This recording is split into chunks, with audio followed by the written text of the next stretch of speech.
অনেক বাড়িতেই মিষ্টি কুমড়ো দেখলেই নাক সিটকোয়। এইভাবে একবার চাটনি করে দেখুন, সবাই চেটেপুটে খাবে। ১০০ গ্রাম ছোলার ডাল বাটার সাথে দিয়ে দিলাম ৩০০ গ্রাম গ্রেটেড মিষ্টি কুমড়ো। দিয়ে লবণ আর হলুদ দিয়ে খুব ভালো করে মেখে নিয়ে একটা কড়াই গরম করে তার মধ্যে সর্ষের তেল দিয়ে ছোট, ছোট বড়ার আকারে ভেজে নিচ্ছি। গোল্ডেন ব্রাউন করে ভেজে নিয়ে একটা বাটির মধ্যে আমি তুলে নিলাম।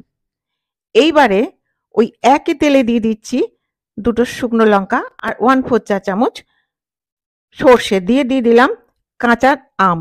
লবণ আর হলুদ দিয়ে একটু নেড়েচেড়ে দিয়ে দিলাম লাল লঙ্কার গুঁড়ো। দিয়ে দিচ্ছি আন্দাজ মতো জল। জলটা দিয়ে ঢেকে আমি ২ থেকে ৩ মিনিট ফুটিয়ে নিচ্ছি। আমটা সেদ্ধ হয়ে গেলে এইবারে দিয়ে দিচ্ছি স্বাদ অনুযায়ী চিনি। যে যেমন চিনি পছন্দ করবে দেবে। আর দিয়ে দিলাম ভেজে রাখা বড়াগুলো। দিয়ে ঢেকে আরো ২ মিনিট ফুটিয়ে নিলাম। এবারে দিয়ে দিচ্ছি আমি রোস্টেড জিরে গুঁড়ো। জিরে গুঁড়ো দিয়ে একটু নেড়ে নিলেই তৈরি মিষ্টি কুমড়োর চাটনি। এর টেস্ট কিন্তু মারাত্মক। আর আপনাদের ভালো লাগলে আমার দেখানোটাও সার্থক।